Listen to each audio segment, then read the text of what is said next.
Ladies and gentlemen, the reality is rearing its ugly head, and at this point, the events of the past 24 hours alone are crazier than any script anybody has ever written, and includes some really bad Russian scripts.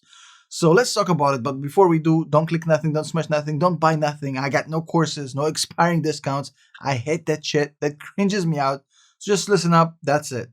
So let's talk about Facebook first and the Facebook outage. So yesterday, Facebook was out for hours, Instagram out for hours, WhatsApp. All these millennials running around like lemmings trying to understand what to do with all of this free time. How can they ever live without Instagram? So chill. So for the first part, I gotta be honest with you, I'm kind of upset because why did it have to be Facebook? I really don't care about Facebook. Couldn't it happen to another company like the New York Stock Exchange or NASDAQ? I mean, at this point, I would have loved an outage. I mean, my portfolio is starting to look so red, my grandpa was literally becoming a communist again. I had to send him out on some fake scavenger hunts to try to calm him down. Right now, he's looking for a McDonald's that sells oatmeal. He's probably going to be away for a few days, which will allow me to make a few videos. But once he's back, we have to talk about this. So check this out. So Facebook outage and what the hell is going on. So the company is claiming in some sort of a technical mistake, some routing numbers, they didn't routing correctly, blah, blah, blah, blah, blah, yada, yada, yada. The problem with this explanation is, and I don't know if it's correct or not, I have no way of knowing, is that a few things that we heard from employees doesn't really match that story. So why would that prevent employees from using their keycards? People literally couldn't get into their offices, reportedly. Also, we heard reports that the facebook.com domain was up for sale. I mean, was it? I don't know what to tell you about the Facebook official explanation, but I don't know how routing numbers and technical difficulties would put the domain up for sale, but maybe this was fake news as well. I don't know. If you know exactly what happened and you're a technical guy or a girl or a horse, let me know below and explain to me what the hell is going on with Facebook. But now let's move on to Tesla. So there's a lot of good news coming out of Tesla. We had the delivery numbers for Q3, phenomenal. 240,000 vehicles delivered. The numbers out of Europe are insane. They just delivered 8,000 cars in Germany in September, which is pretty much double or almost double than the best month they ever had in June just this year, 4,500 cars. So they're killing in Germany. Actually, Model Y is the best-selling car in Denmark out of all cars, not just electric, and Model 3 is the best-selling car in the UK for the month of September. So this whole argument about the competition is coming and the European market share is collapsing, blah, blah, blah, sounds like an old fart. A fart that has been very loud and yet very forgettable and nobody cares about or wants to remember. It's just a moronic argument at this point. But the problem is that Tesla is dealing with some bad shit. So with these delivery numbers, you would assume that everything is peachy, everybody's singing Kumbaya around the Tesla campfire. Problem is that Tesla just lost a lawsuit for $137 million. It's a lot of money.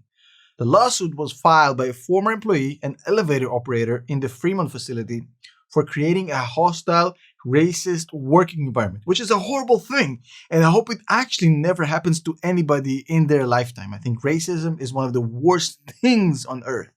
And this lawsuit is granting this employee $137 million, which Tesla has to pay. And I don't know the specifics of the lawsuit, but there's one paragraph which I read that actually blew my mind. I want to show you.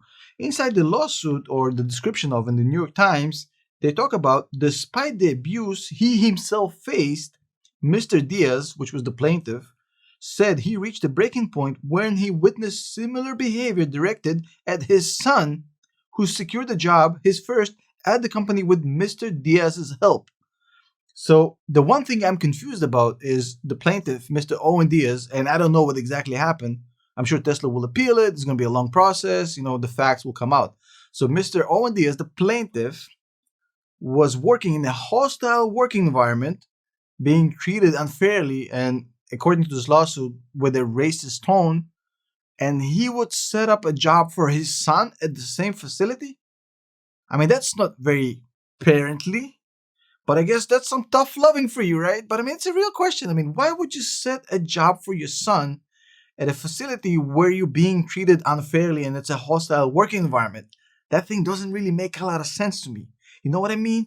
Let me know below what you think about it. I'm not going to go into the lawsuit. I think if it actually happened, the man deserves his payday for sure. People deserve to get punished. But I mean, If I was working in a factory, well, people were, talking shit about me and it was a hostile work environment, would I hook my son up or my daughter up with a job in that facility?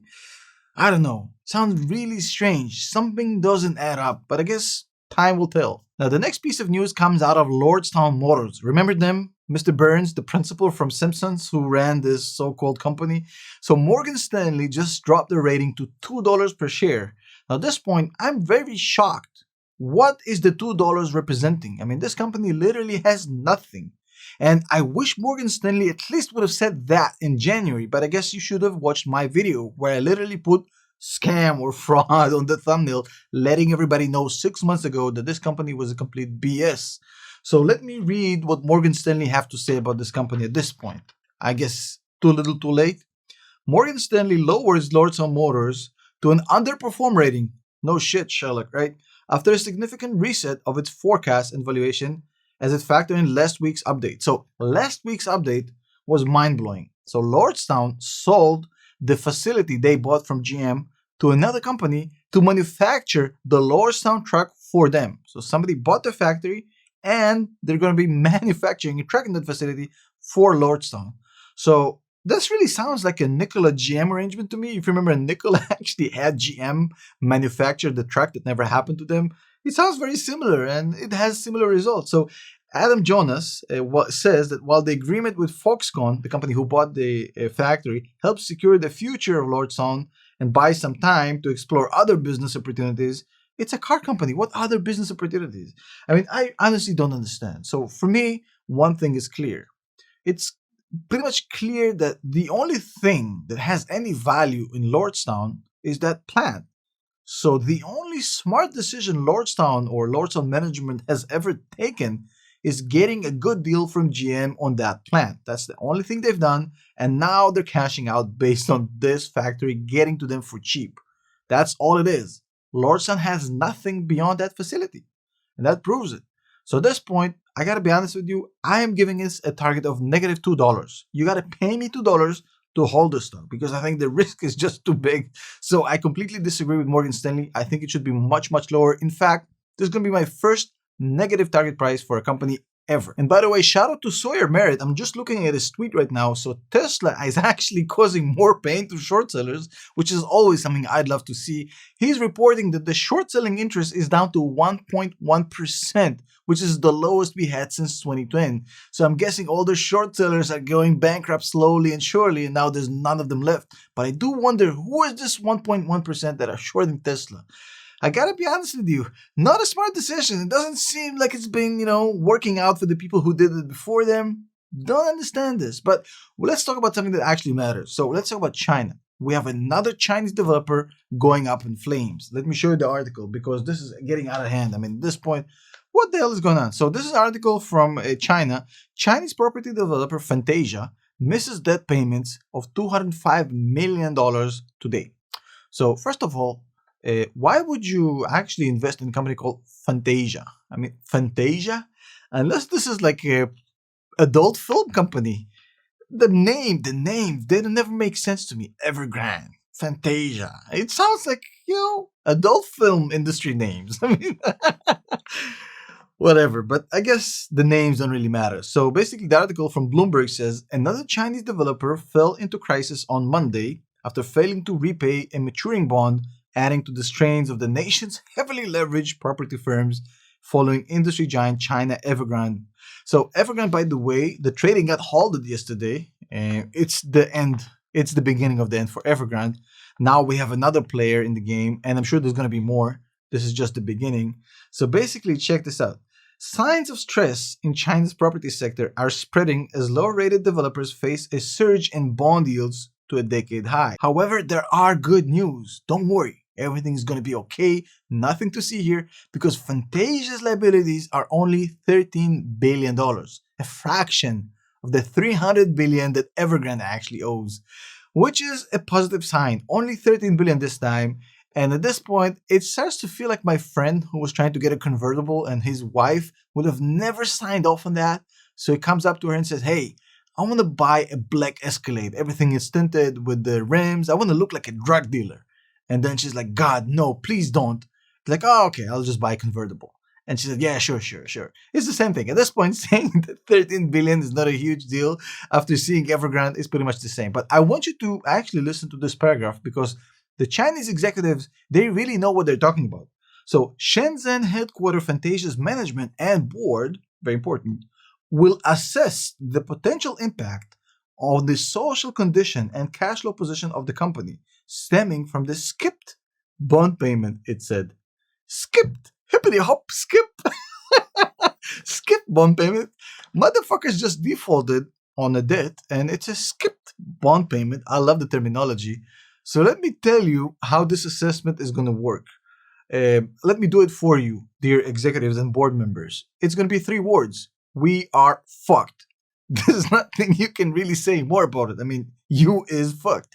Now, the problem is that this is pretty much China's opportunity to do again what it's been doing multiple times, is coming up to the foreign debt holders and saying, hey, thank you for your money.